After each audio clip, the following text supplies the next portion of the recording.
Right.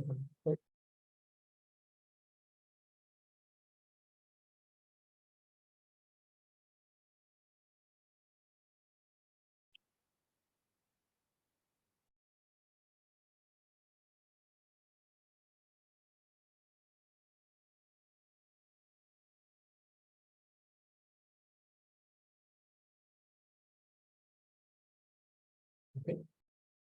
We go to the Dhyana Shlokam chanting.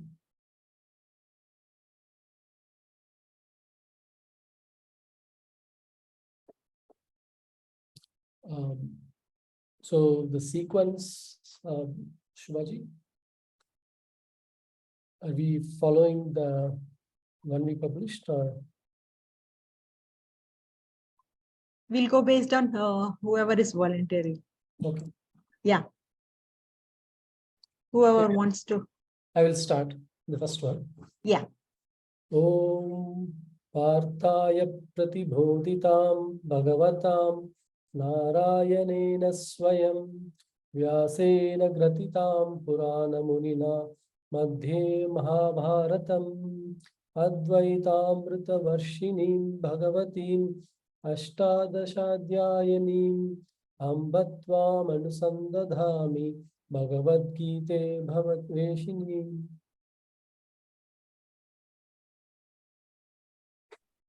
Krishna ji.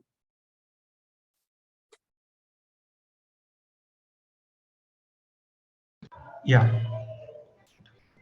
Namostute Vyasa Vishala Buddhe Pullava Vrindayata Patra Netra Yenatva Bharata Taila Purna Prachvalito Jnanamaya Pradipa.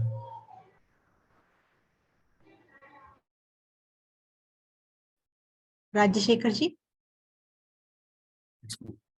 प्रपन्न पारिजाताय तोत्र वेत्रैकपाणये ज्ञानमुद्राय कृष्णाय गीतामृतदुहे नमः.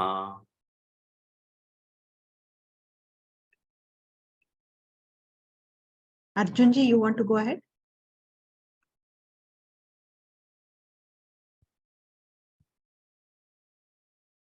As I'm traveling, it'll be difficult for me. Okay, sure. No issues. Okay. Sarvopanishado gavo dogda gopalanandanaha partho vatsa sudhir bhokta dugdam geetamritam mahat.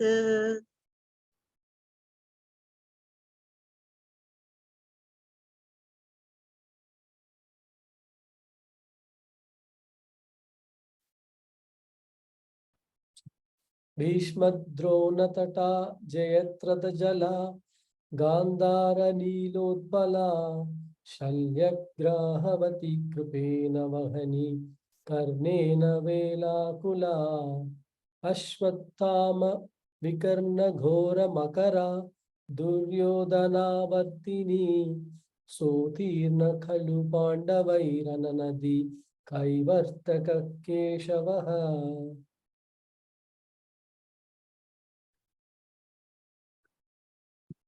Somebody can take up 5. I think Sergi, you said 6. Yeah. Shall I take up 5? Yeah, please go ahead. Vasudeva Sutam Devam Kamsa Chanuramardanam Devaki Paramanandam Krishnam Vande Jagadgurum. Saravanan ji, 5th. We missed that. Oh, okay. That's what he. Okay. Thank you, Rajashekhar ji, for pointing out. Thank you. Krishna ji, you want to take this up?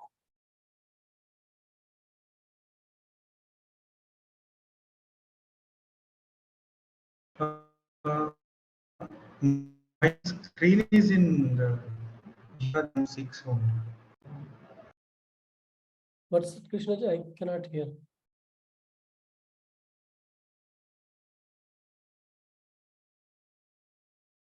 Shubhaji, are you able to hear? I think he has an internet issue. Okay, I'll go ahead. Yeah, go ahead. Parasharya vacha sarojamamalam Gītāर्थagandotkatam Nānākyanakakesaram harikatā Sambodhana bodhitam Loke sajjana shatpadairaharaha Pepiyamanam muda Bhūyāt bharata pankajam kalimala Pradvamsina shreyase.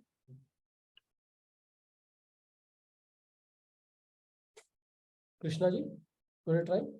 Yes.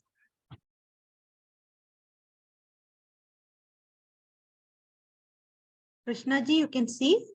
Yeah. Eighth one? I'm Yeah. audible? Yeah, you're audible now. Yeah. Mukam karoti vachalam pangum langayate kirim yat krupatamaham vande paramananda madhavam.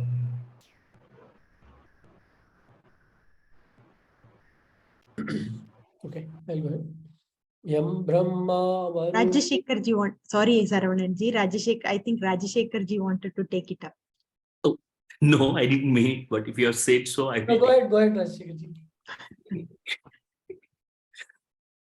Yam Brahma Varunendra Rudra Maruta Stunvanti Divvestavai Vaidyai Sangha Padakramo Panishadai Gharyanti Yam Samaga Dhyanavastita Tadgate Namanasa Pashyanti Yam Yogino Yashantam Na Viduha Sura Suraganaha Devaya Tashmai Namaha. Perfect.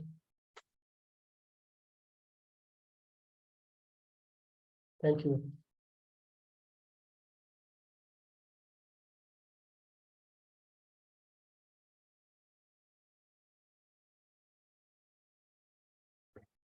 So we are going to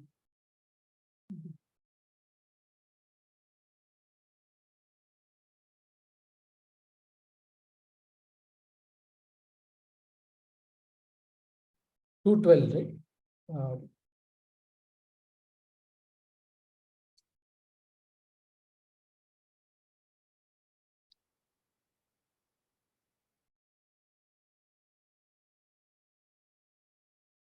Na tvevāhaṁ. Yeah. Go ahead, Shubha ji. Yeah. Yeah. Na tvevāhaṁ jātu nāsam na tvam neme janādipāha na chaiva na bhavishyāmaha sarve vayamatah param. Never was there a time when I did not exist, nor you, nor all these kings, nor in the future shall any of us cease to be. Na, never. Tu, however, eva, certainly. Aham, I. Jatu, at any time. Na, nor. Asam, exist. Na, nor. Tvam, you. Na, nor. I am these. Janadipaha, kings. Na, never. Cha, also. Eva, indeed. Na, bhavishyamaha, shall not exist. Sarve vayam, all of us. Ataha, from now. Param, after. Anybody wants to repeat or say on their own?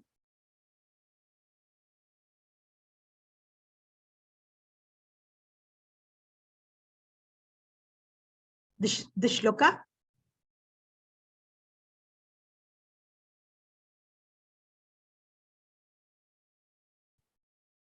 Go ahead, Rajashekhar. Tvevāhaṁ jātu nāsam na tvam neme janādipāha sa chaiva na bhavishyamaha sarve mayamatah param. Rajashekhar ji, it is na chaiva. I heard sa. Okay, na chaiva. Vayamata param. Okay. Yeah, you can share your understanding also, Rajashekar. My understanding on this one is going back to the first one when Arjuna completely surrenders to Krishna and considers him as the guru. Then Krishna starts giving an understanding on how mourning about the dead one, or even the mourning about the lived one, is not the wise thing to do. Though in your talk, while you're talking, it is there, but in your emotions, that doesn't exist. So continuing the same thing, he is emphasizing on the fact that all of us, we existed in the past and we continue to exist in the future. So he's referring to the soul, which is eternal, and consciousness was there in the past and it's going to continue to be there in the past. The physical form of what we have now, it's the temporary phase, and then we leave this body, we continue our journey, and then we take or we get into another physical form and the journey continues. So the way he's explaining to that's my understanding to Arjuna is when he is in the warfield, when he's kind of anxious or worried about how he should go about killing his own people, he's bringing up this aspect of saying that this physical form is a temporary one and then the soul continues to live. So by being a regression therapist, I have had experience of the past life instances myself and the colleagues with whom I had learned this, and also working with a few clients. So I do believe that the reincarnation exists and the soul continues its journey by taking the learnings with a new purpose, and then it moves on. So once we get an understanding of this, I think the way we look into the life changes. We won't hang on to the materialistic things or the physical attachments. We start to think beyond that. So that's a kind of essence which Krishna is telling to Arjuna in this context.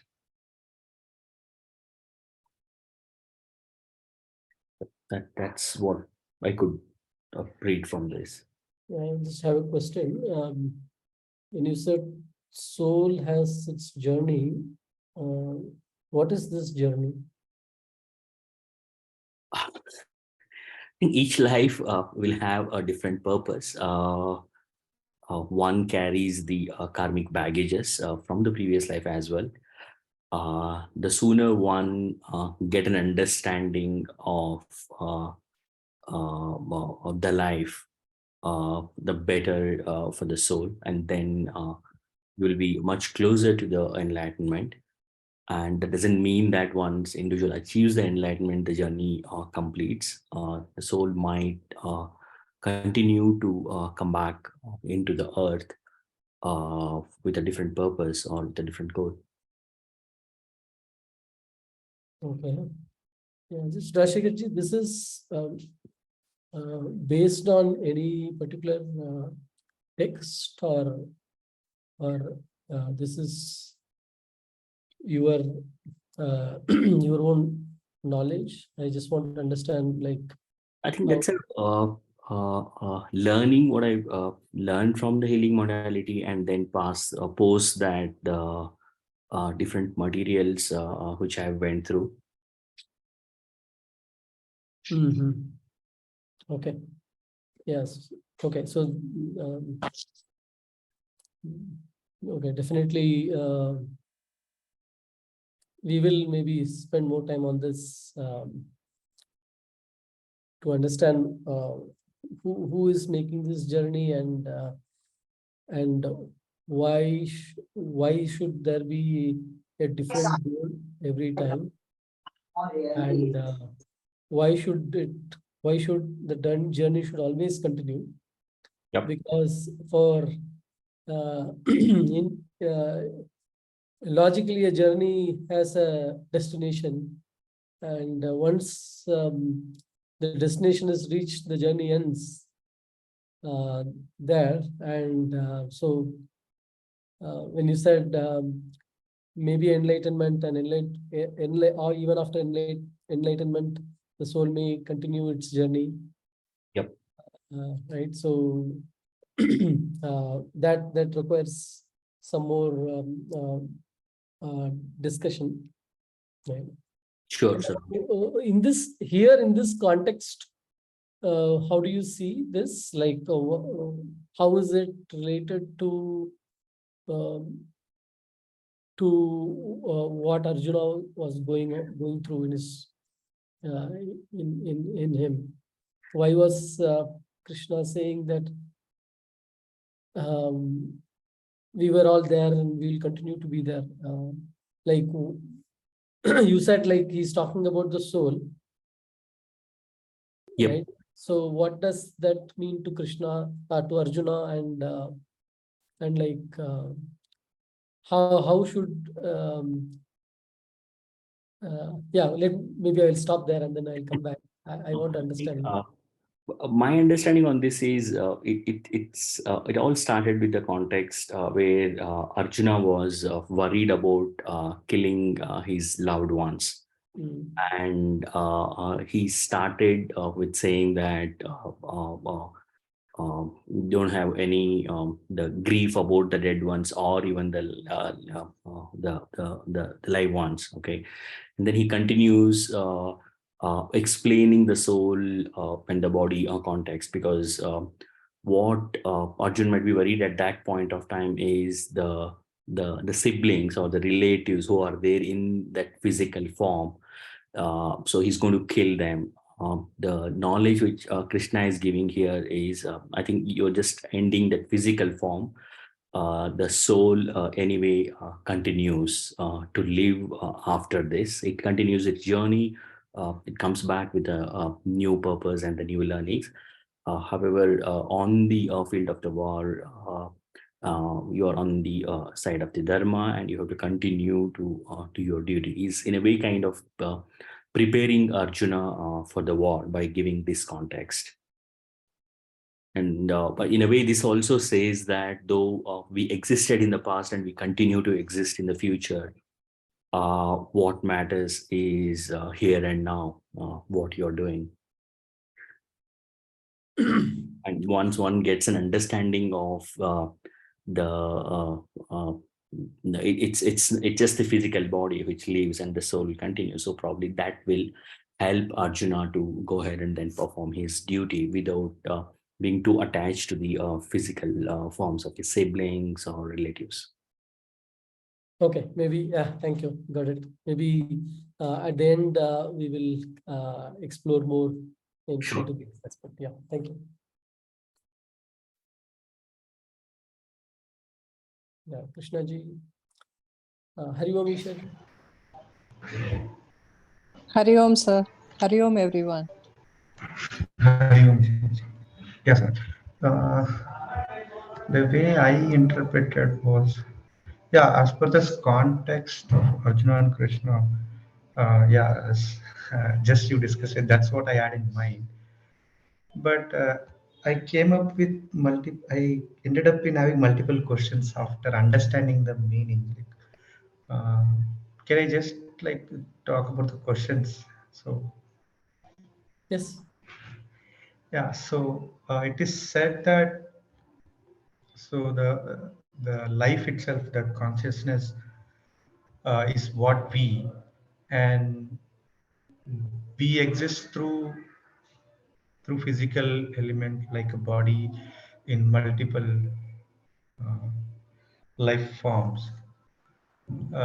Why is that even repetitive, and what is the source and root cause? It's get transformed from one life, and we make some karmas, we create karmas, and that gets again leading us to another life through another body. And So these kind of questions I've been ended up Perfect. after understanding this. Yeah. The kind of question I had, and that pulled me in to this study. Yes. Yeah, there has to be a purpose, and why am I doing what I'm doing now? And is it taking me towards that purpose? And if I don't know the purpose, if I don't know destination, then I'm going to be like running around. Yeah. Okay. Maybe we will come back, and can you continue with your other questions? Yeah. Basically these were things Okay. like converted into multiple question, forms of question. Okay. But source of this was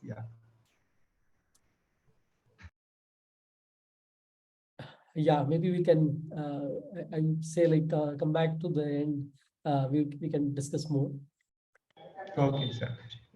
Isha ji, you just joined. I don't know if you heard it, and like, do you want to share?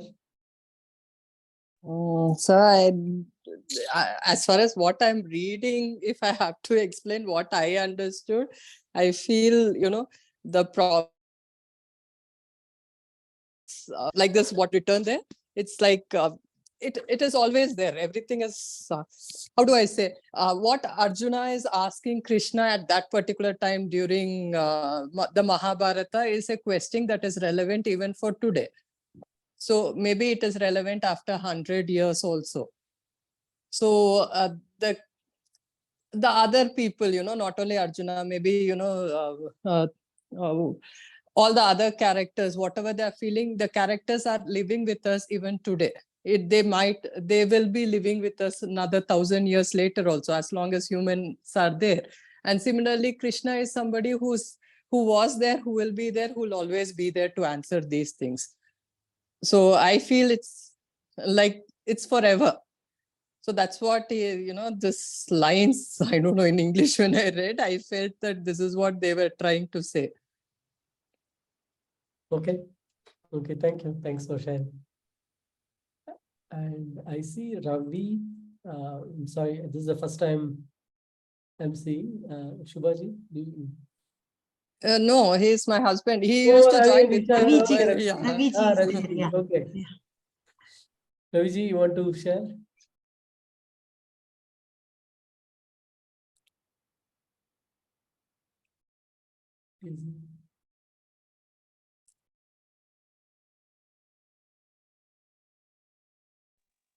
I'm sorry, I just joined a couple of fine, minutes fine. ago, Yeah, so that's- I'll Yeah. excuse me.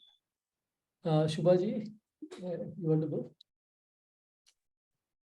Yeah, if we look at the picture, we can make out what Sri Krishna is literally beginning to explain, that the entity we call as the self is really the soul, but not the material body.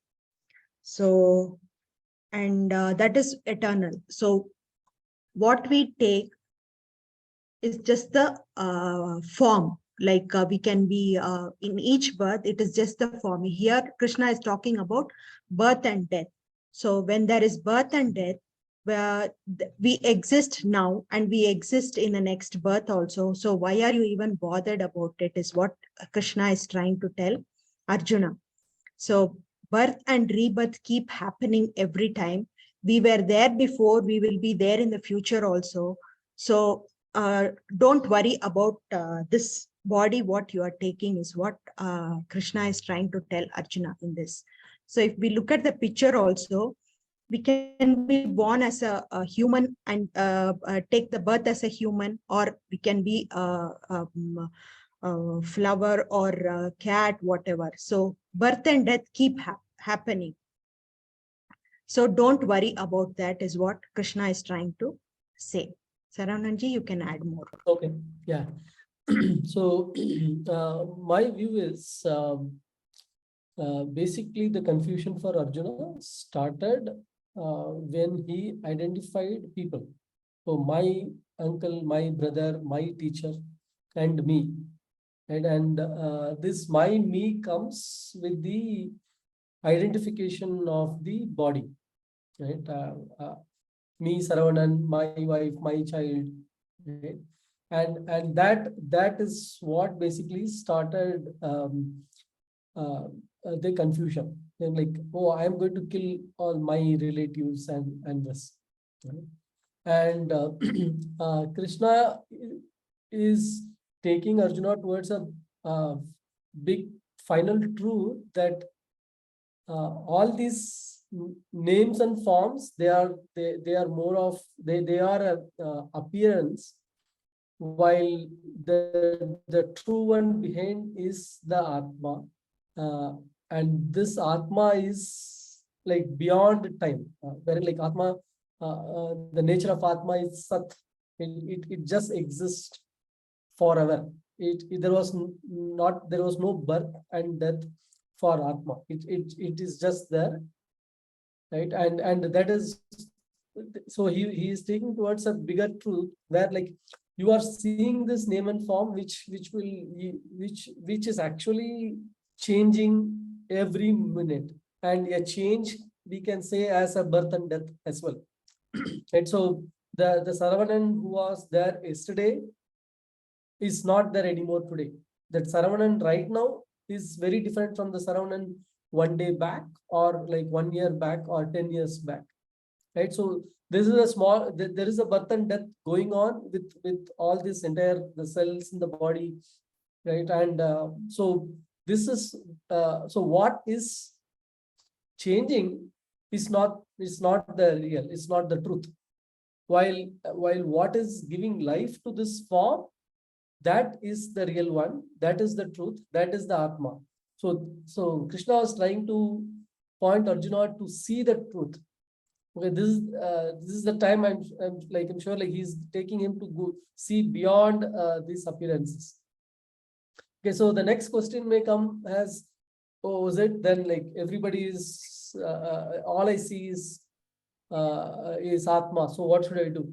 Right? Then the answer is like each one has our own dharma to perform, so perform your dharma. And then when it goes to dharma, like I remember Guruji's simple explanation is like, what is natural is dharma. You don't need to go anywhere to learn. For example, I don't like anyone lying to me, so I shouldn't lie. I don't like anyone hurting me, so I shouldn't hurt others. And I don't, I'm supposed to take care of my people, and that is my dharma. Like as a soldier, he's supposed to take care of the people. That is, so he has to do what he has to do. And so dharma is basically very simply like or the swadharma, what we have come up with. And that, how do I do it? Without seeking, without having expectation of something in return. And the moment we have expectation in return, then it is like it becomes action done with an intent, which leads to the karma. Okay, and that karma is the one that causes these the forms to appear, and the forms are appearing again. We will learn as we go ahead, which is because of the desires in the subtle body we carry. So the sthula body is our the body we see, and the subtle body, and like there is subtle body and causal body. So the desires is what makes the life, the form take rebirth again and again. Now, I just want to go back to Krishnaji's question, right? So why is that rebirth? That is the desires. So I want this, I want that, and if the desire is not achieved in this life, in this body, the subtle body again takes one more birth to do it. So then the question comes: is there an end to this journey of birth and death? Yes. And what is it? All these desires come from, if you see, at the end it is coming from ignorance of the real understanding of who I am. So until that ignorance is there, it leads to desires, and desire leads to action, and action leads to karma, which leads to birth and death, repeated birth and death. And going from ignorance to knowledge, which is what we actually started with the prayer, asatoma sadgamaya, right? Ignorance to the knowledge of who I am leads to the realization of who I am, and the journey ends there. Actually, the journey ends there. Okay, which is basically you realize that so I am that Atman only. And like for Atma, and Atma is the only one. There is no other, and which means there is nothing for Atma to do. Atma is complete. Atma is like ever in bliss. Atma has no change. So no birth, no death. It's in peace, always, forever. Right? Why do I do all the things? Because I want something. Right? So which is all my wants lead me to doing things.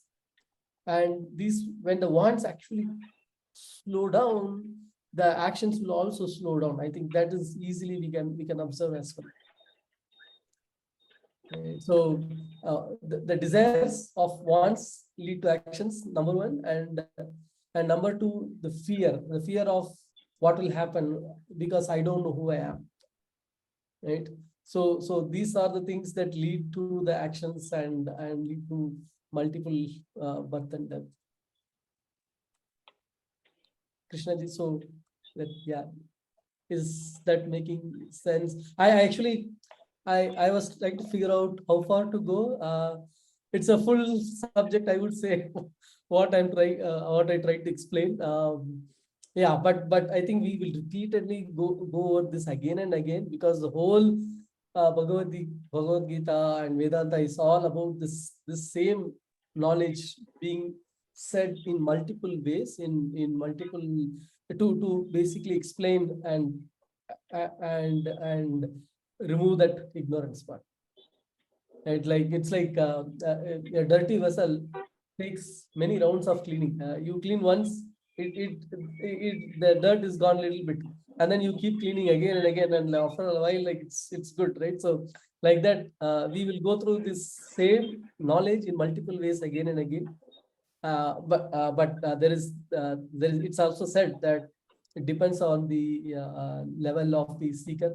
Yeah, advanced student may get it the first time and done. Okay, so I don't know. We may be having here. So it depends. Yeah, so that's where that's my explanation, and we can take more questions if there are.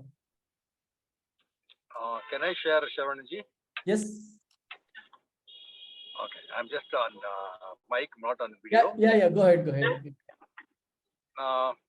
Couple of things I really liked is the dirty vessel, what you said about which needs cleaning every now and then, or more regularly, so that you can get to that clean vessel. And sometimes it takes in one wash only it goes because it is an advanced, and sometimes, like me, it takes a lot of time cleaning. And a couple of things which I felt was, when you said desire is the cause for rebirth, then what was the cause of birth of Krishna? Because he was beyond desire. Was the first question which I thought.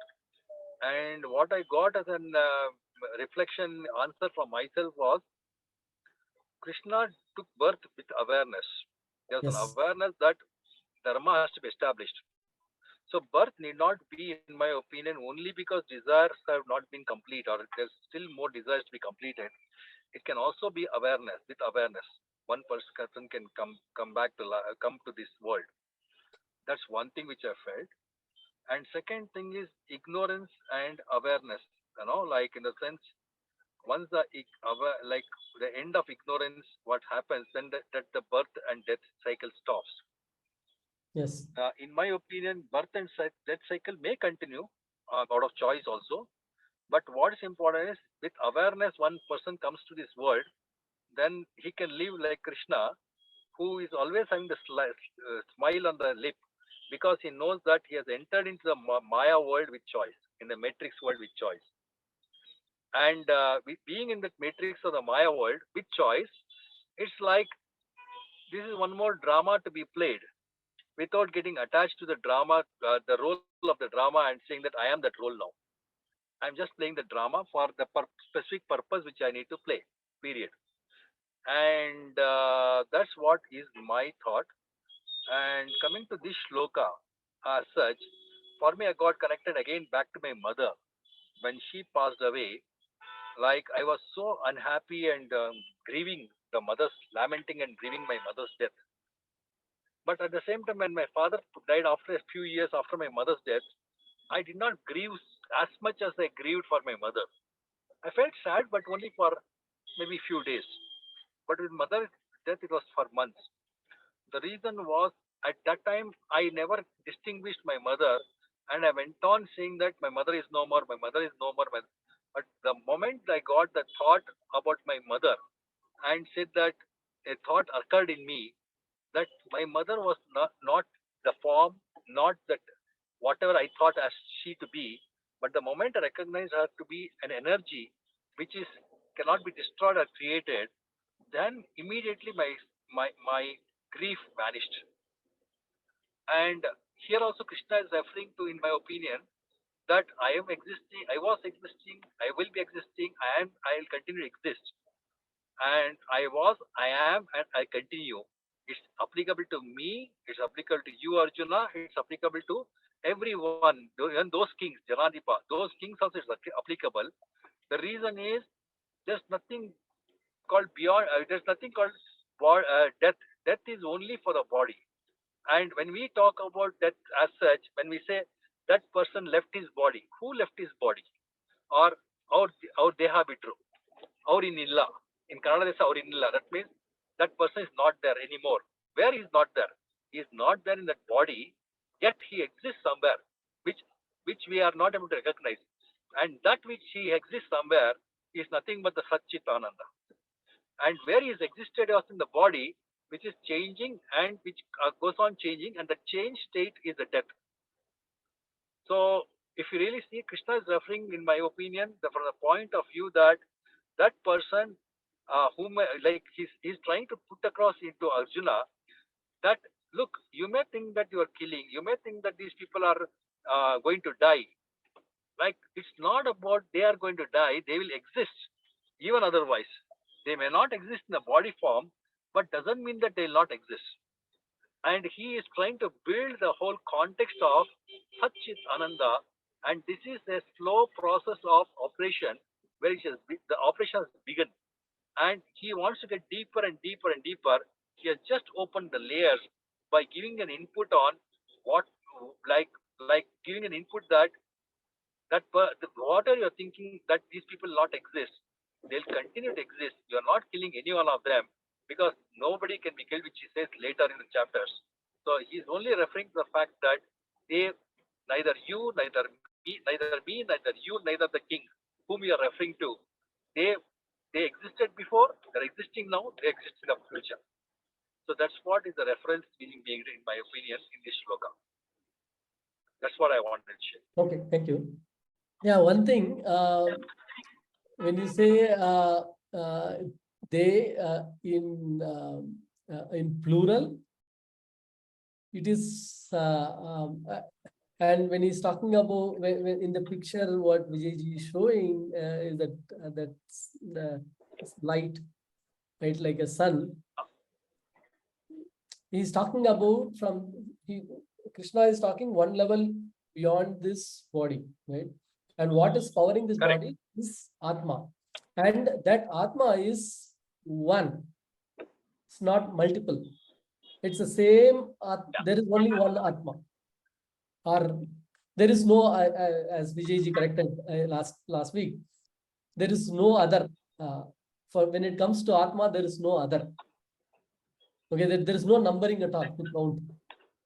Okay, that Atma is it's the Atmajyoti. Okay, and that Atmajyoti is what giving the life. Okay, and it is and who is seeing, okay, it is, let's say it's me, if I'm seeing, right? It is my own conditioning of where I am is what I am perceiving this world. Okay, so the world I'm seeing, or each one is seeing, right? The world is maybe I'll come back to this later. I want to cover more.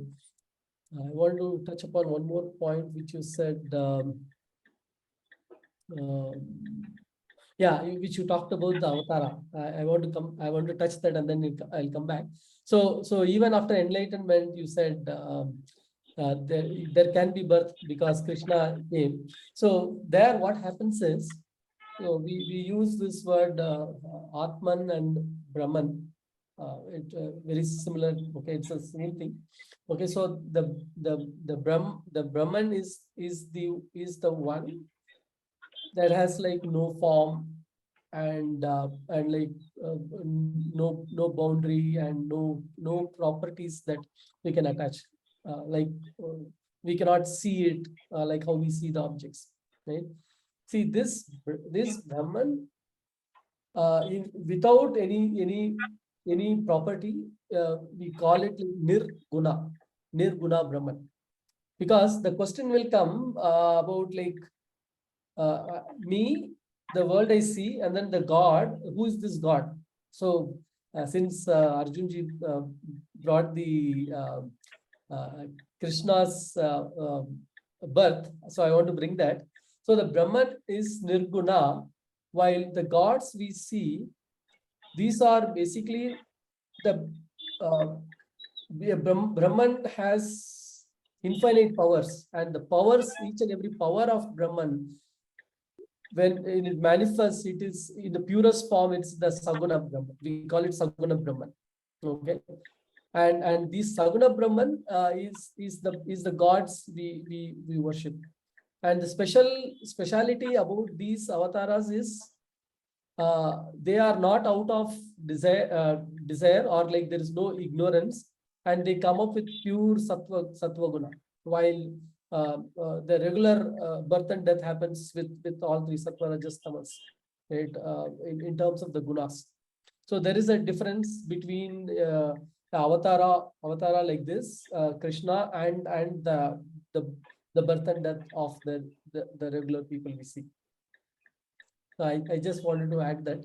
Again, we will cover these Saguna Brahman, Nirguna Brahman again going forward as well. But I just want to differentiate. I just want to tell that like there are two different births like this. So because here Krishna himself will say in the end that like when I need to establish a dharma will come and do, right? So that was the intent here. Okay, so Arjunji, so I just wanted to add that. Absolutely. And when he is referring to they there, only Janadipa, that is the kings he is referring, that's all. That's what The forms, the forms, all the forms. Yeah, they are not real. So the one behind these forms, it can be king or bird or anything. That the one behind that Atman is the one that always existed. There was no time it didn't exist. Yeah. Maybe so maybe we'll invite Vijayji to give a nice concluding answer, because it's it's I always have this problem when I get into one sloka. You can cover entire Vedanta unit. Each sloka is so deep from the way you look at it, and like when we have such interactive questions, we can just go in the entire domain. We can go through. Sure. Thank you, Sarvanji. Let me share my screen. it's easier to discuss some of these things with some pictures. So let's just begin with the simplest question. What do each one of us know about ourselves? Or let's put it in a very personal way. What do I know about me? Or let's put it in your context. What do you know about you? When you look at it, you definitely know, your physical form, which is what we call as a body.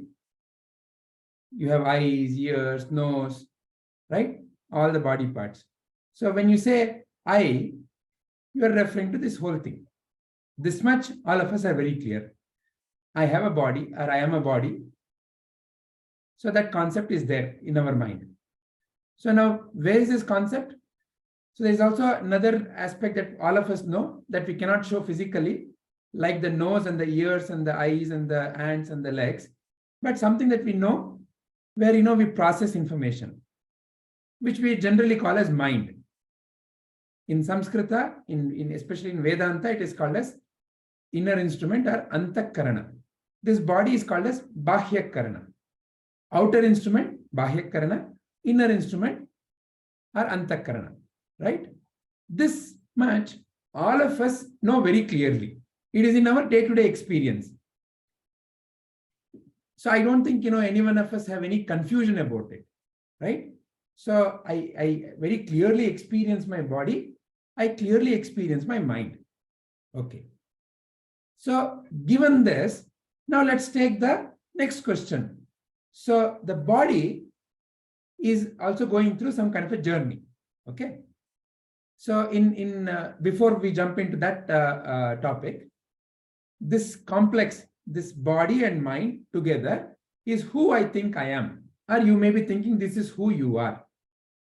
In Vedanta, this is called as Jiva. Very simple.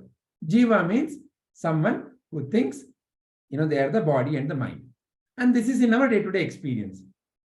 I am 40 kgs, I'm 60 kgs, I am 45 years old, I was born in this place, these are my parents. So all these things, I am male, I'm female, I'm good looking, I'm not so good looking. So all these are attributes of this body. This is how we describe. If I ask you who you are, you start describing your body attributes. Or if I ask you a little further, you may have a little bit more abstract concepts about you, which are I'm intelligent, I am foolish, I am a good speaker, I'm a bad speaker. Like that, hundreds of things which are not necessarily based on the body, but they are nothing but various kinds of thinking in your mind, isn't it?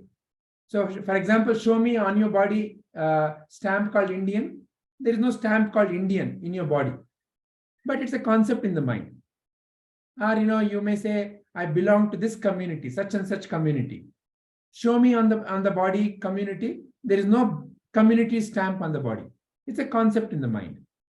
So like that, this much is very clear, evident in our day-to-day experience. Now, let's take a look at the journey of the body. So, what is the journey of the body? The journey of the human body, of course, all of us know, begins in the womb by the cell from the mother and the father coming together. That is where it begins as a single cell, right? When the sperm and the egg meet, and that is when the inception happens, and that is the beginning point of the body. So the one cell, and then it starts splitting, and then 2, and then 4, and then 8. So if you look at the body is nothing but a complex of such cells. How many cells? Nobody really knows, but the scientists estimate close to about 100 trillion, right? 100 followed by some 12 zeros. So just for a moment, imagine the enormity of it. The overall population on the earth is about 8 billion, they say.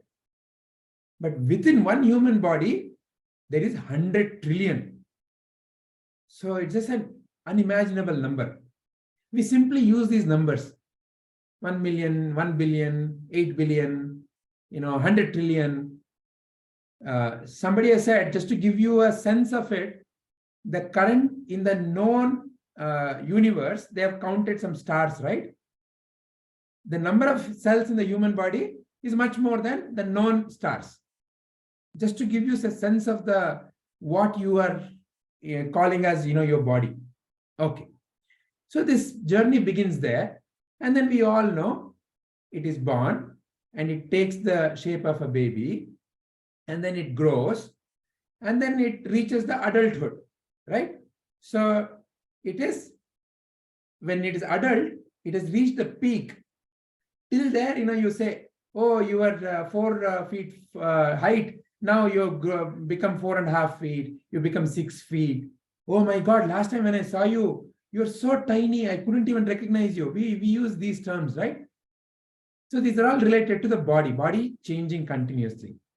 And after that peak, the maturity, then the body starts decaying. This also we know. They start becoming, the body starts becoming old, and it becomes really very, very decrepit. And at the end, we all know where it ends, right? This is the journey of the human body. Now, when Sri Krishna is saying in the shloka, I was always there, you were always there, and all these kings were also always there, and they are continuing to be there. They will be there. It's a very puzzling statement. When you look at the body, body is never the same. Body is continuously transforming. So then, what is that Krishna is talking about? Is he then referring to this body? Obviously, when you look at this journey, it is very clear. The body, it is womb to tomb. Body cannot be this thing that Krishna is pointing at, right? Because the journey of the body is womb to tomb. It begins the journey in the mother's womb and ultimately goes back to the earth. From the dust he came and goes into the dust. They say, right? From the dust he has come, to the dust he is going back. Ultimately, all the bodies are going to be eaten up by the earth. Okay. So therefore, Krishna cannot be referring to this. Okay, then how about the human mind? What is mind? We have to understand the mind, inner instrument, antakarana, clearly. So the body, all of us have a very clear concept because we see it, we touch it, we smell it, we feel it, a lot more clearly. But what is mind? If I ask you what is mind, what would be your answer? For a moment, just think about it. Reflect on that question. What is mind? You may come up with various answers. Mind is a place where I think. Yeah, that's one possible answer. So this is where you think, right? If I ask you 2 + 3, yeah, that is where I think. There is a place I think and which I call as mind. Show me. Nobody can show me. None of us have seen, but we know it is happening, right? So we say that's a place where we think. Okay, fair. That's one way of looking at what is mind. What else is mind? Well, I have an imagination. Tomorrow, what I want to do. Day after tomorrow, what I want to do. After 3 years, where I want to be.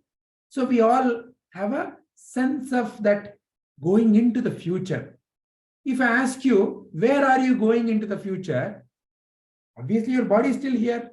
You're sitting here on the chair, but you've gone into the future.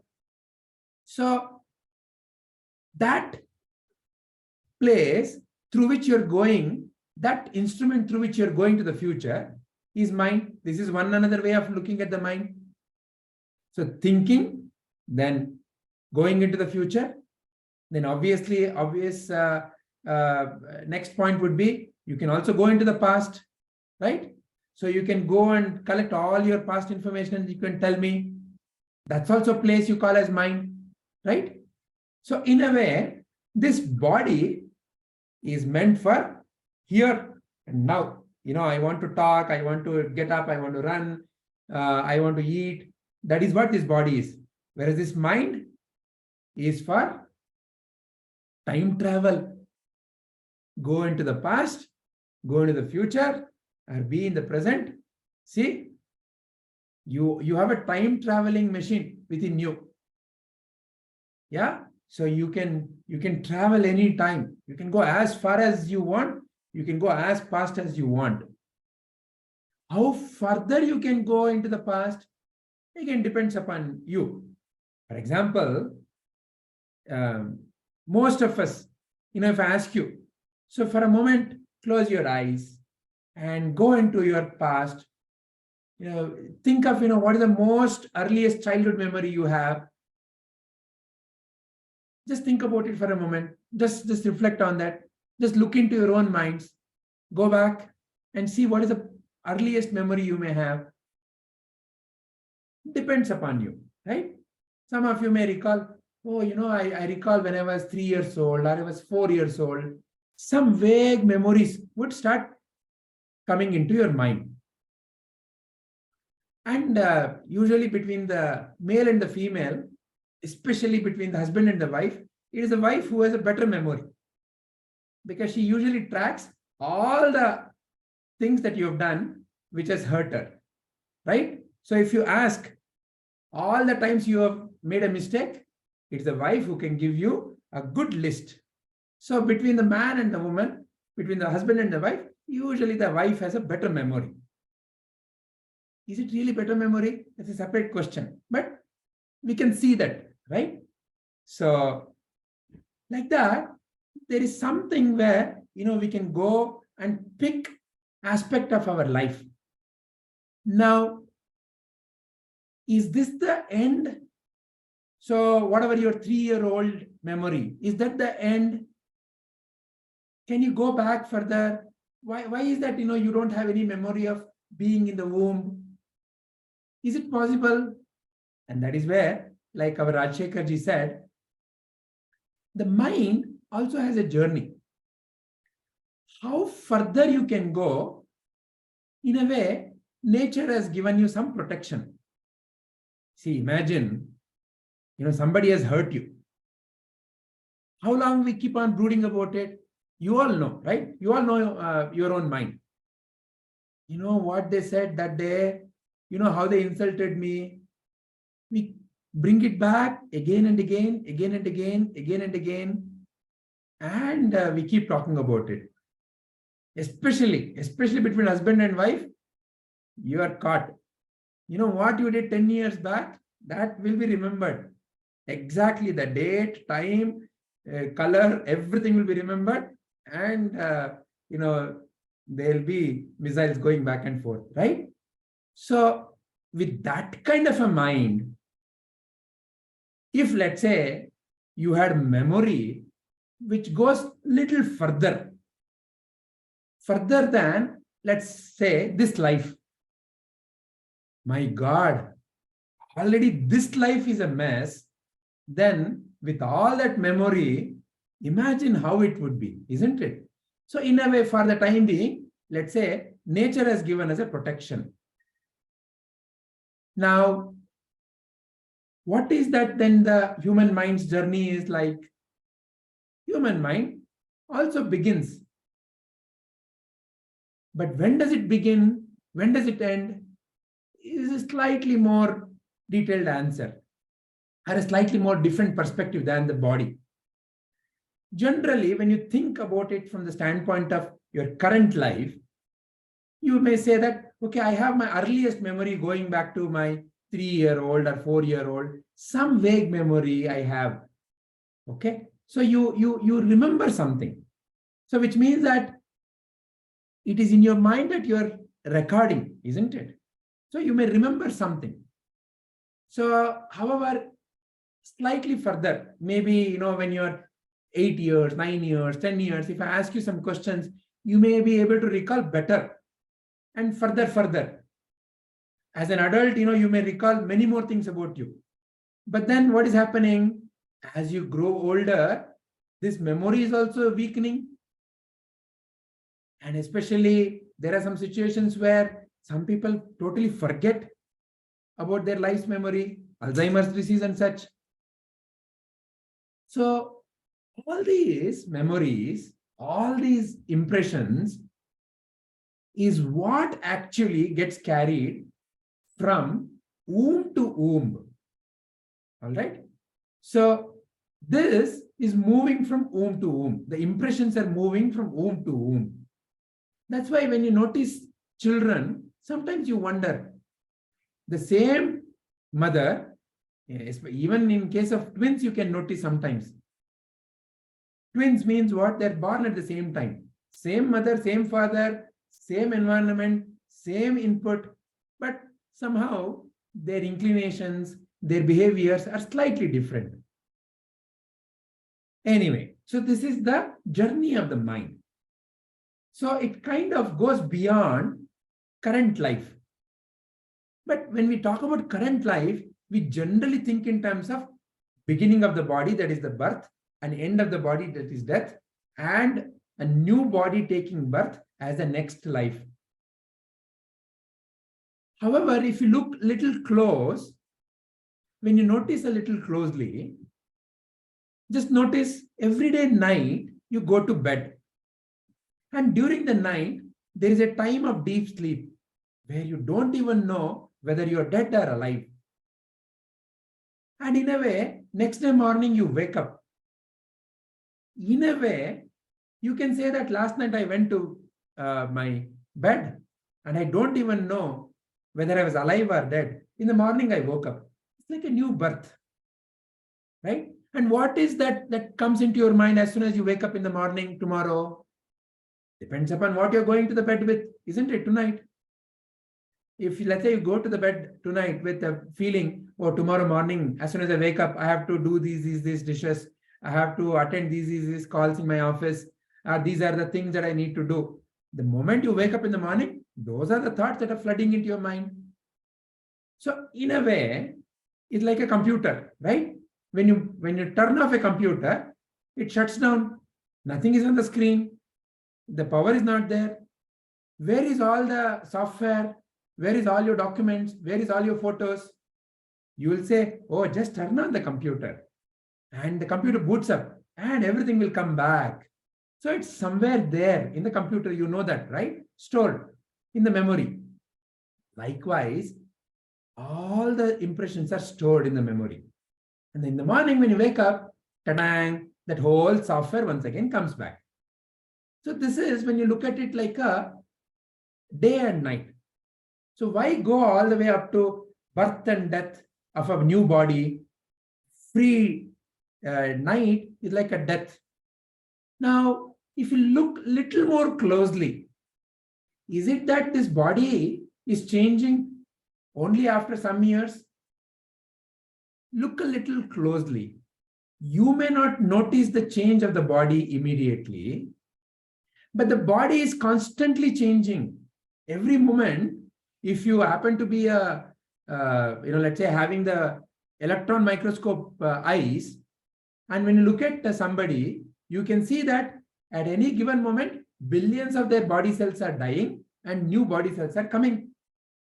So in a way, it means that every moment there is death to this body happening and a birth to this body happening. In the same case, you can also now see with respect to your own mind. Your own mind, for example, just some time back, when this session began, you had some concepts about this shloka. Now the concepts are getting modified as each one is discussing, each one is sharing our views. So you can say that, okay, mind is also modifying. The mind that was there at the beginning of this satsang is no more the mind that you have now. So mind also has changed. So when you notice it like that, every moment there is a change happening, isn't it? Which means that something that was there is no more there and something new has come in its place. What was there that is no more there is what we call as death. Something new in its place is what we call as birth. So in a way, every moment as a body, you are dying. As a body, you have a new body. Every moment, your mind is dying and a new mind is coming. So that is what is the nature of the body and the mind, isn't it? Every moment it is changing. Meaning what? There is death and birth happening simultaneously. Every moment. So we only notice in a long window. When you meet your friend after 10 years, you will notice many changes in your friend. However, if every day you're looking at your own child or your own husband or your own wife, you may not notice the change that is happening, isn't it? Especially, the wives, no, they wear a new dress and come and say, how do I look? Ayo, you are the same. If you say that, done. You have to look at her and say, oh, wow, it looks nice. So all that is important in a married life, isn't it? So what is that is important there is to notice the change. But most often we say, it's the same. Ayo, I have seen you. What is there? Same. When you're talking to somebody, ayo, this fellow, he speaks the same way. I know his mind. Even before he has opened his mouth, you've already made a judgment. I know this fellow. If he opens his mouth, this is all only going to come out. So like that, we have a kind of a impression about people with whom we associate daily. That is why, most often we not notice the change that is happening. Because every moment there is a change happening. Every moment there's a change happening outside. Every moment there's a change happening in the body. Every moment there's a change happening in the mind. So therefore, when Krishna says, we've always been there, my God, it is contrary to your day-to-day experience, your moment-to-moment experience. As a body, it is changing. As a mind, it is changing. Then there must be something that is not changing, which must be aware of all this change. So, this whole long, laborious explanation I gave is what Sri Krishna is pointing to us. There is something that is not changing. What is that? What is the nature of that? What is the connection of that to other things? All that we can examine as we go further. But in this particular shloka, he has drawn our attention to something in you is not changing. Something in you has always been the same. Though Sri Krishna has said, Arjuna, you have always been there. These kings have always been there. I have always been there. What is that has always been there? So is it that, Arjuna is somewhere there? Can I see Arjuna? Can I see that king? What is that that's always been there? He has not explained that at length in this particular shloka, but he has drawn our attention to something that is not changing. Because both the things that you and I know very clearly, body and mind, they are changing. That is evident in our moment-to-moment, day-to-day experience of life. What is not changing? And why I should know about that? What is the connection of my suffering to that? Because this whole discussion of Bhagavad Gita has begun from Arjuna, Vishada Yoga, right? Arjuna is lamenting. It all has begun from there. And instead of consoling him, our Sri Krishna started answering, hey, stop crying.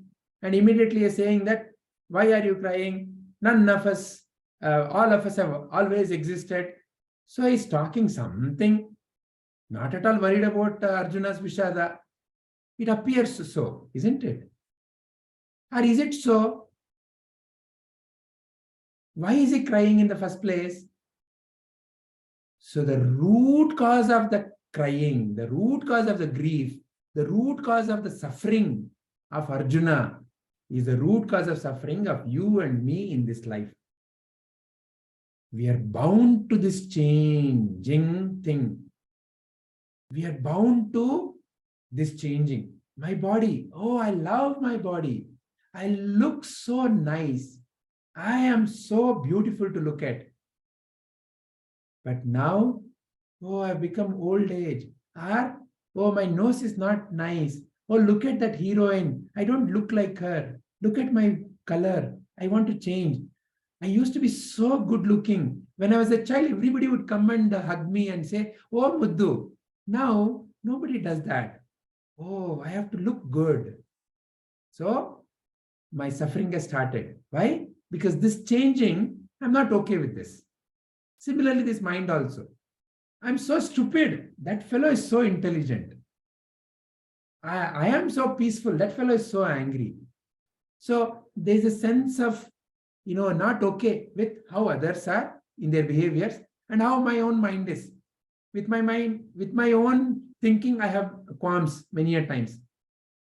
So therefore, the root cause of suffering is this changing, this body and mind, isn't it?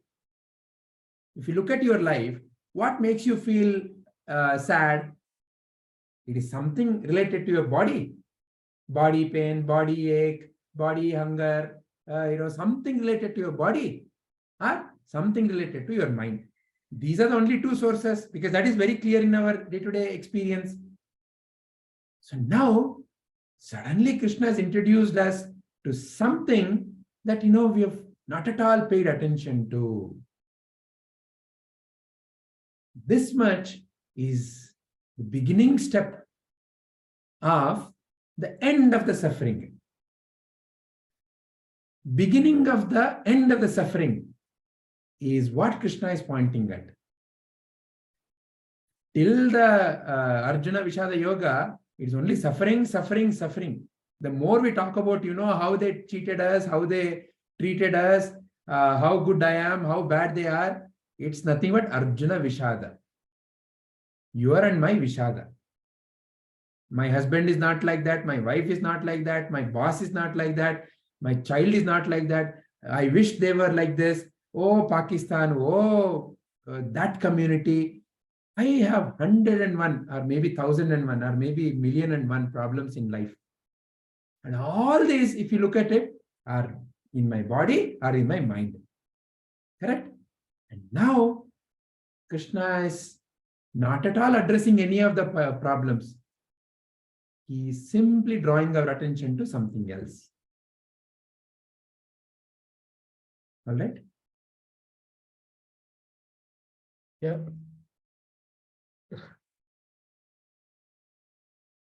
So therefore, all that other discussion that happened today, we don't have to necessarily go deeper into that. Yeah. We will anyway continue. Let's continue those questions. Yeah. But yeah, I think the questions are welcome because we will continue to build up on these. Yeah. Any questions based on Vijayji's explanation so far?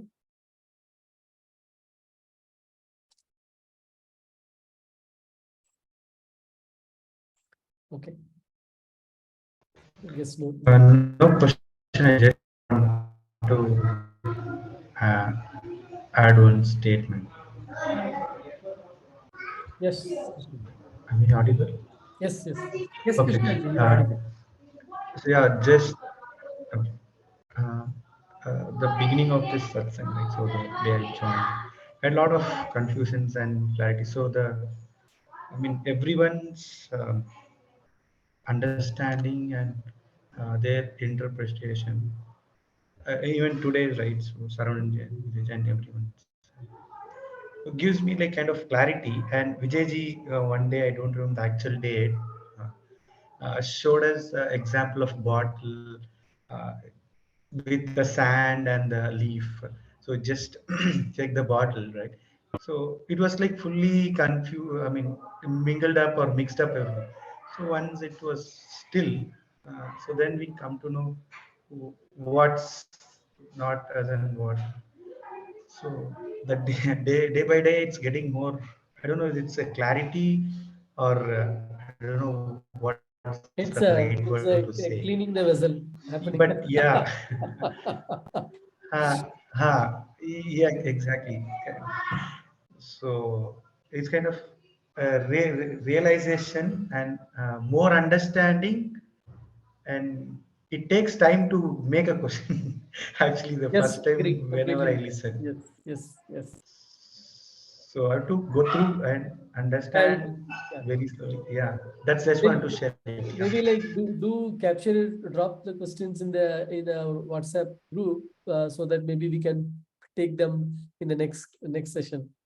Right, as you contemplate, Yeah. as you get questions, maybe it will also give us time for everyone to look into that and see like how to respond. Right. Yeah, sure. Very And nice. one more thing. Yeah, one more thing to last thing to add up. So after every satsang, right? So there's kind of new refresh button happens. That's how I feel. Kind of. It's again, it's not right word. I don't know the right word, because refresh is just a small refresh happening, but it leads to again the same thing in the commune system also, right? But this refresh is something different. Uh, which is always kind of upgrade and refresh. The same thing if comes in, we don't get. For example, one situation happens there, which we used to get angry ourselves or shout at something. But after listening this multiple the reality, so if the same situation occurs, I will deal with in a different aspect. I don't even repeat my same activity or action to the same situations or something. Mm, Yeah, that is what I wanted to wow. add up. Yeah. Okay. So it's great. And one more thing, I've been getting. I wanted to tell this, but I keep on. I'm not forgetting, but through this learnings, I made it as a quite. Let me tell it later, kind of thing. So I used to think, and when I used to think through my, and I used to watch Jaggi was the Sadhguru, the Isha Foundation founder. Right? So I used to listen to him from more than 2 years. I used to think like, what is that me, and why are we doing this thing? Why I'm getting angry? He used to give a lot of explanation.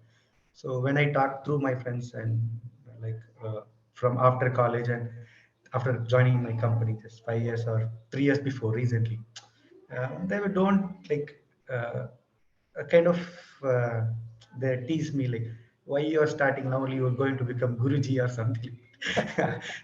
That's the reaction I used to get.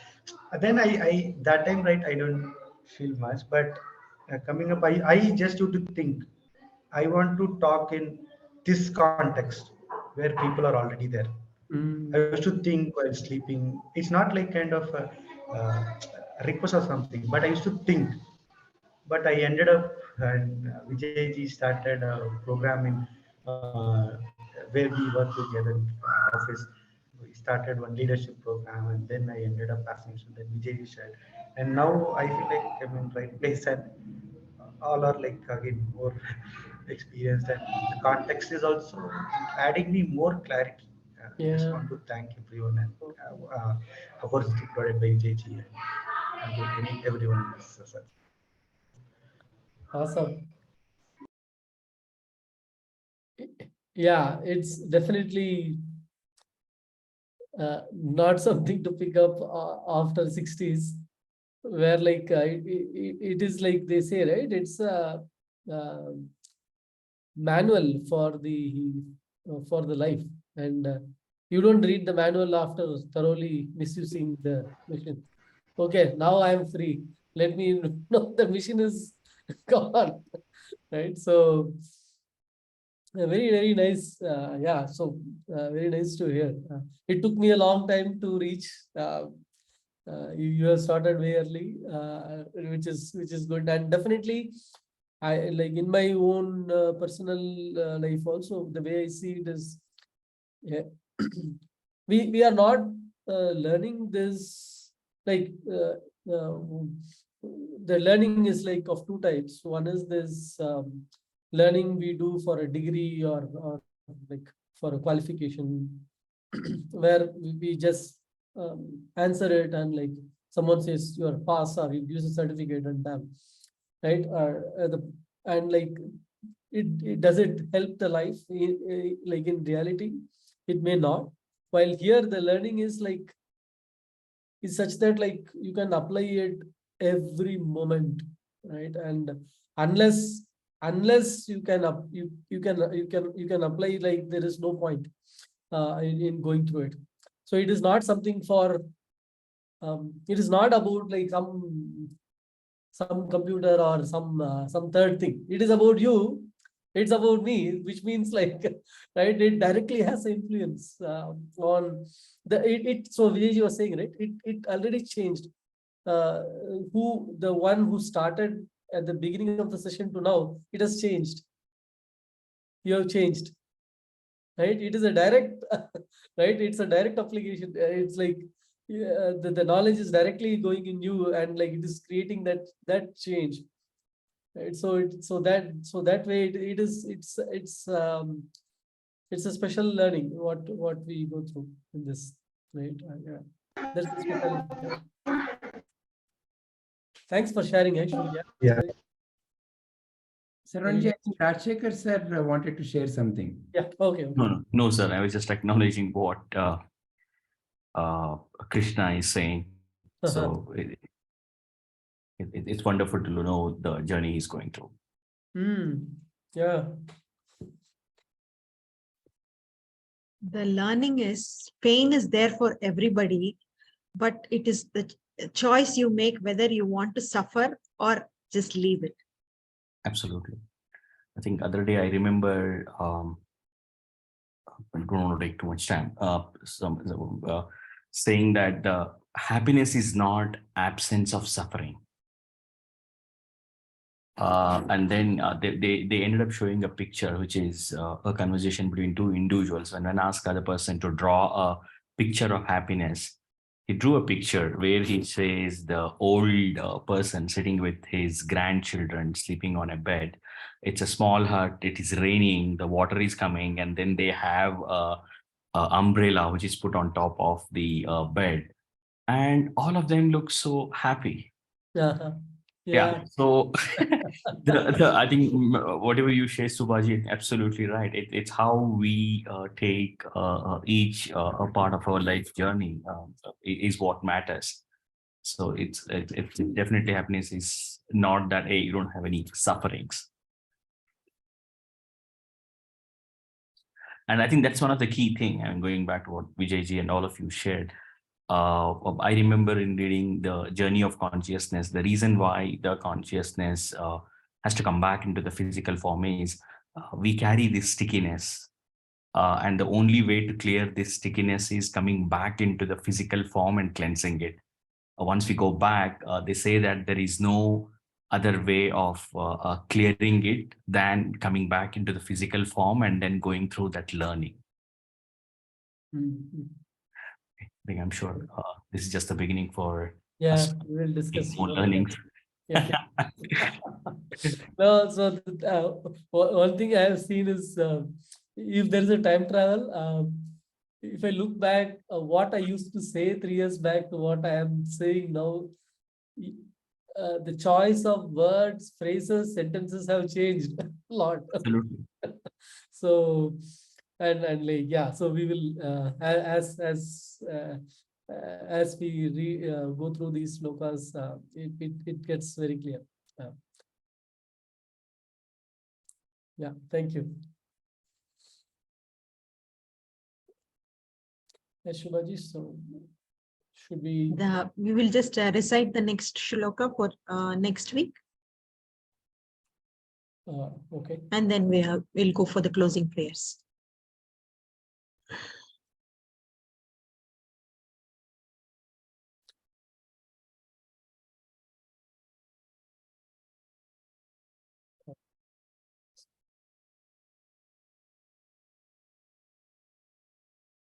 Yeah. So next one is, you want to go ahead? Yeah. Dehi nosmin yata dehe kaumaram yavvanam chara tata dehantara prapte dhirastatra namuhyati Just as the embodied soul continuously passes from childhood to youth to old age, similarly, at the time of death, the soul passes into another body. The wise are not deluded by this. It's the continuation of what we just discussed.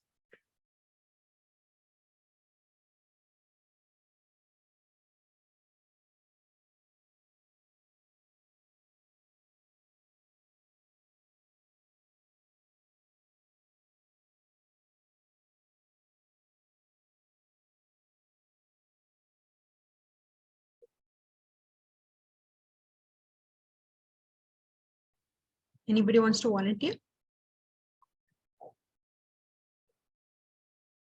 Yes, Rajshekar ji. Om Asato Ma Sadgamaya Tamaso Ma Jyotirgamaya Mrutyorma Amrutam Gamaya. Om Shanti Shanti Shanti. Om, lead me from untruth, ignorance to truth, darkness to light, impermanence, death to permanence, immortality. Om, peace, peace, peace.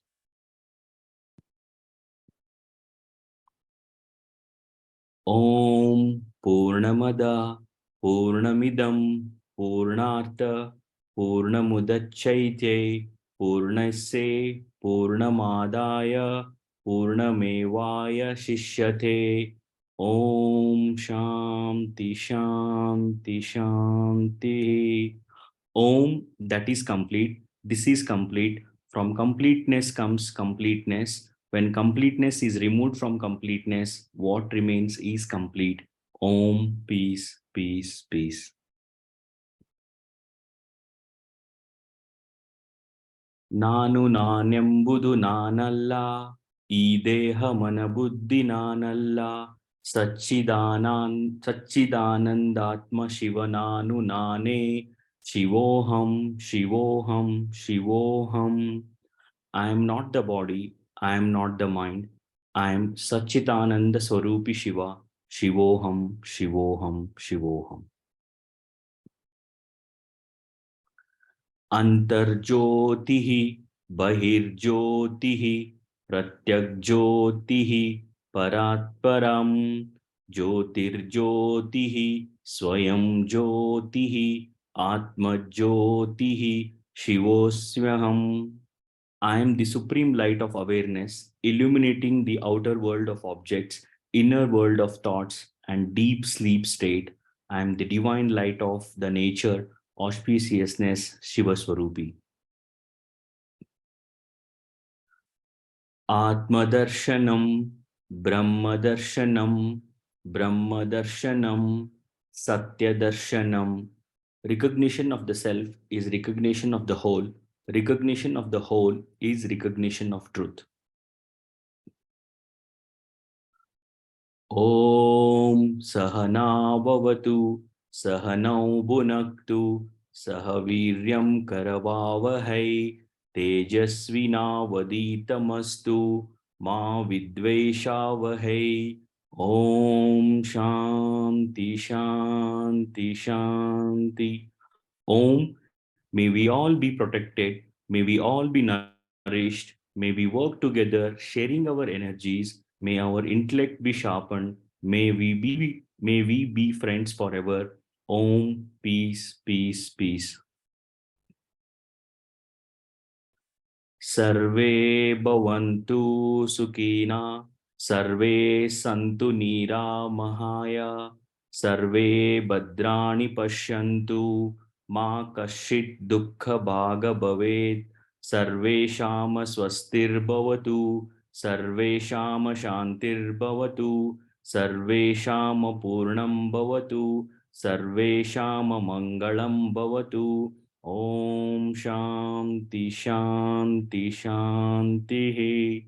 Om, may all be prosperous and happy. May all be free from illness. May all see what is uplifting. May no one suffer. May there be well-being in all. May there be peace in all. May there be completeness in all. May there be auspiciousness in all. Om, peace, peace, peace. Lokaha samastaha sukino bhavantu. Lokaha samastaha sukino bhavantu. Lokaha samastaha sukino bhavantu. May all beings be happy, healthy, and peaceful. Hari Om. Hari Om. Om Tat Sat. Thank you all. Thank you. Thank you. Thank you. Hari Om. Thank Hari you. Om. Thank you. Hari Om.